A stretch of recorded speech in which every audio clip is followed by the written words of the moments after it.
साथियों नमस्कार, मैं हरिश्चंद्र बर्णवाल इस वीडियो में आप सभी का स्वागत करता हूं।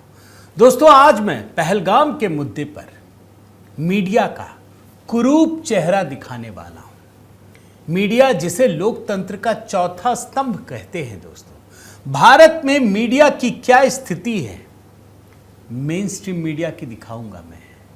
किस तरीके से भारत के खिलाफ ही नैरेटिव बुनना शुरू कर देते हैं।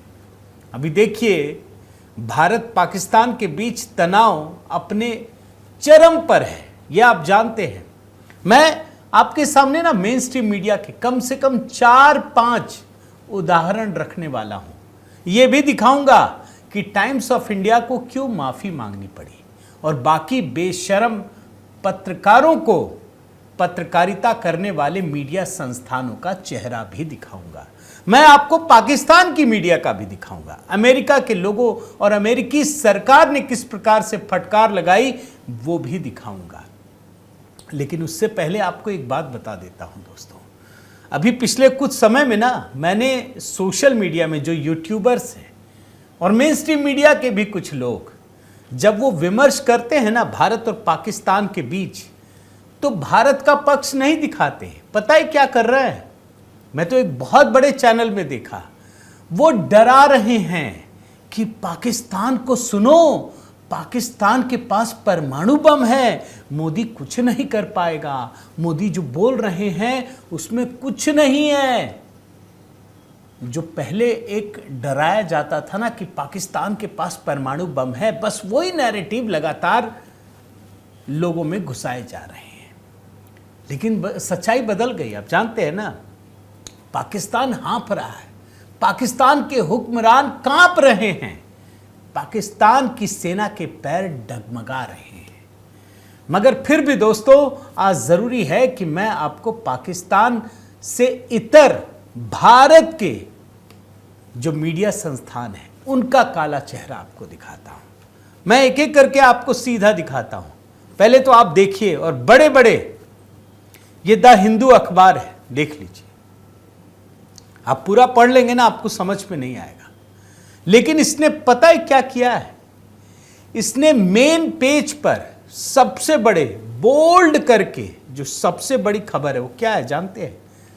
पाकिस्तान के एंगल को उठाया है। Pakistan shuts air space, snaps trade relation with India.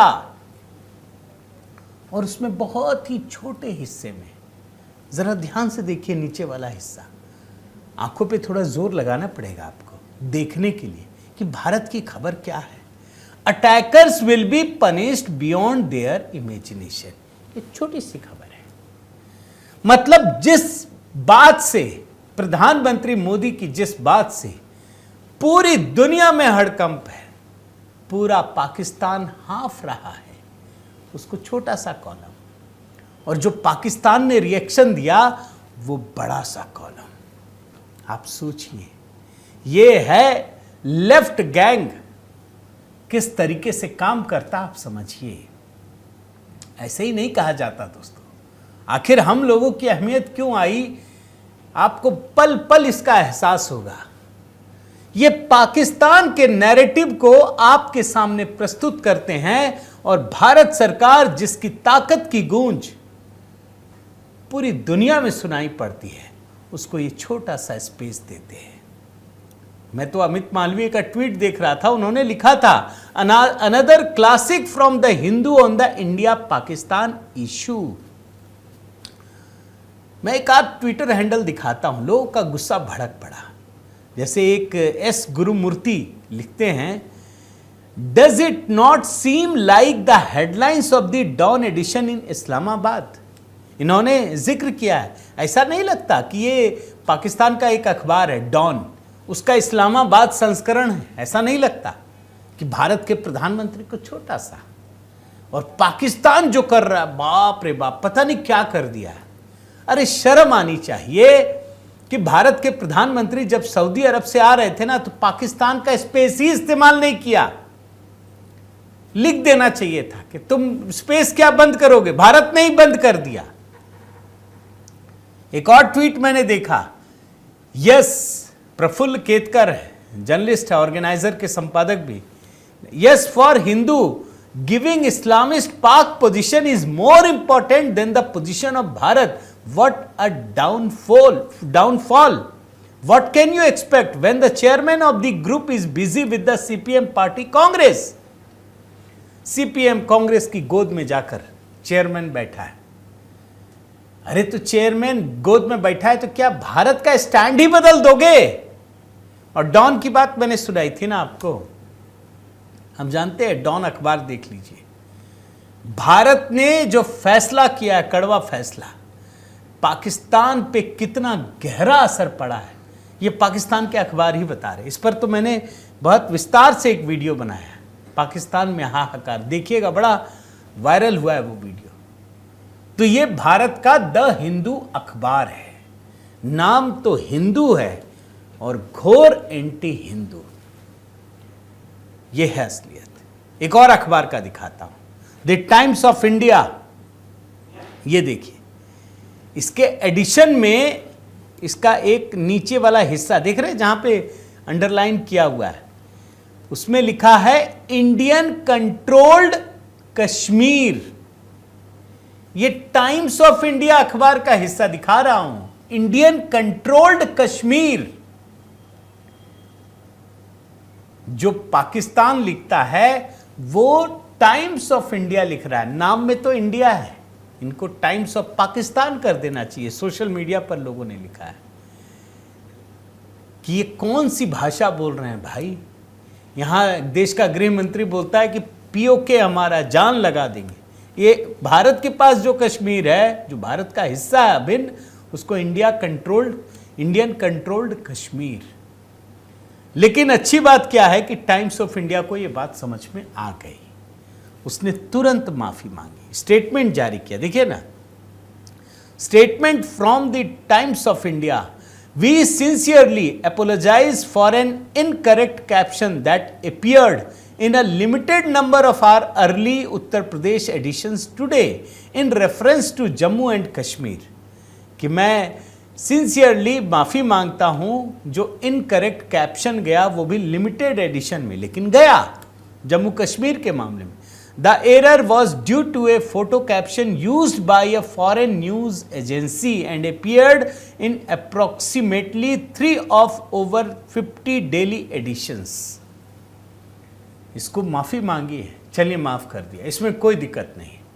Times of India ने माफ़ी मांगी, हो सकता है, मान लिया एरर है भाई, विदेशी संस्करणों की चीज़ें उठा लिया आपने, अब इंडिया वाले भी विदेशी चीज़ों को उठा रहे हैं भाई भारत की चीज़ लिखने के लिए, कोई बात नहीं, माफ़ कर दीजिए। लेकिन कुछ चीज़ें माफ़ी के योग्य नहीं है।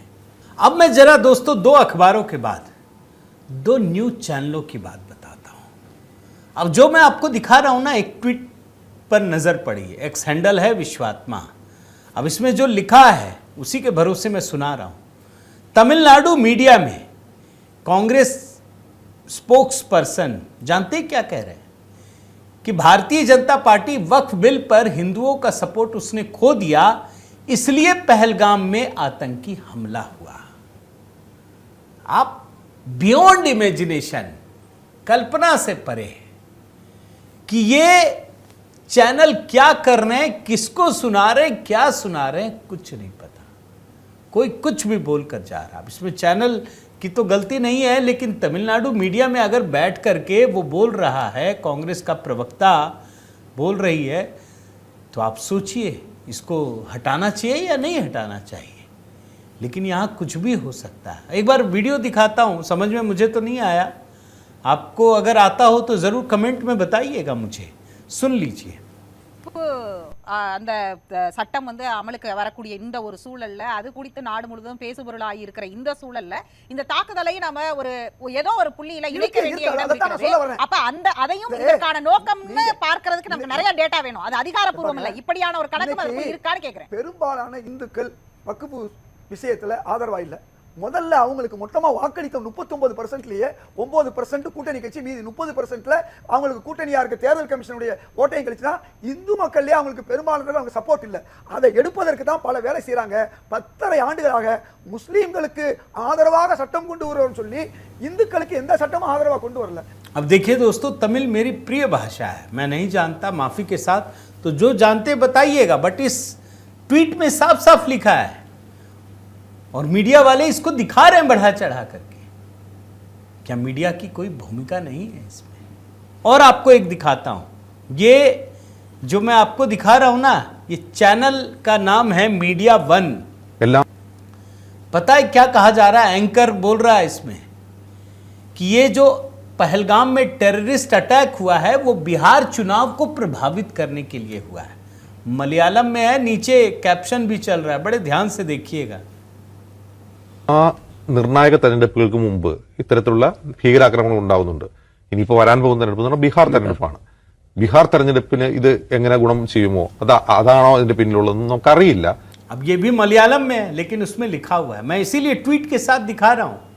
ये मलयालम एंकर ये कह रहा है, शिक्षित राज्य है ये। आप समझिए ये मीडिया वाले कर क्या रहे हैं। और ये जो चैनल है ना, चैनल वन, आपको बताऊं ये ऐसे ही काम करता है। भारत सरकार ने इस पर बैन लगा दिया था, मगर सुप्रीम कोर्ट जाते ही अभिव्यक्ति की आजादी, तो इसको भी मान लीजिए अभिव्यक्ति की आजादी। कुछ भी बोलिए, कुछ भी बोल दीजिए, कोई फर्क ही नहीं पड़ता। सबूत है नहीं है, कोई फर्क नहीं पड़ता। बल्कि इससे अच्छा हाल तो दोस्तों मैं आपको बताऊं, न्यूयॉर्क टाइम्स ने जो लिखा, जो पहलगाम में आतंकी हमला हुआ ना, उसको उग्रवादी लिख दिया। अमेरिकी सरकार भड़क उठी, अमेरिकी संसद और बाकायदा अमेरिकी विदेश मामलों की समिति ने इस न्यूयॉर्क टाइम्स को कटघरे में खड़ा कर दिया और बाकायदा इसको लिखा। देखिए मैं आपको दिखाता हूं, ट्वीट किया है हाउस फॉरेन अफेयर्स कमेटी, और उसमें बाकायदा देखिए न्यूयॉर्क टाइम्स के उसको उठा लिया हेडलाइन को और काट करके मिलिटेंट्स को टेररिस्ट किया है और लिखा है, देखिए, hey New York Times, we fixed it for you, this was a terrorist attack, plain and simple. New York Times को बता रहा है ये समिति बता रही कि न्यूयॉर्क टाइम्स देख लो, तुम्हारे लिए ठीक कर दिया, बहुत सिंपल है ये मिलिटेंट्स नहीं है, ये टेररिस्ट है, ये उग्रवादी नहीं है, ये आतंकवादी हैं। वेदर इट्स इंडिया और Israel, when it comes to terrorism the New York Times is removed from reality. आंखें दिखाइए, भारत में भी ये करने की जरूरत है। लेकिन अच्छी बात यह है दोस्तों कि मीडिया वालों की पोल तुरंत खुल जाती है और ये मीडिया का काला चेहरा है। अगर कोई बोलता है ना कि भारत में ये तो गोदी मीडिया बोलते हैं ना, इसको क्या बोलेंगे? दरअसल ये गोदी मीडिया है, एंटी भारत एलिमेंट के साथ जुड़ा हुआ। आपकी क्या अनुभव है दोस्तों? आप कैसे इस खबर को देखते हैं, जरूर बताइएगा। मैं निवेदन करता हूं, मीडिया की क्रेडिबिलिटी इस समय बुरी तरह से दांव पर है और इसकी जिम्मेदार कोई और नहीं, खुद मीडिया है। मैं निवेदन करता हूं दोस्तों कि आप कमेंट के साथ साथ लाइक कीजिए, इस वीडियो को अधिक से अधिक शेयर कीजिए। मैंने सारे मीडिया के जो भी कटघरे में खड़े हैं उन सबको इकट्ठा किया है।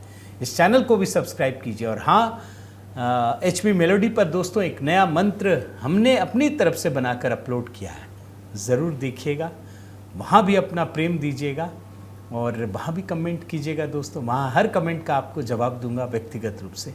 बहुत बहुत धन्यवाद। जय सिया राम।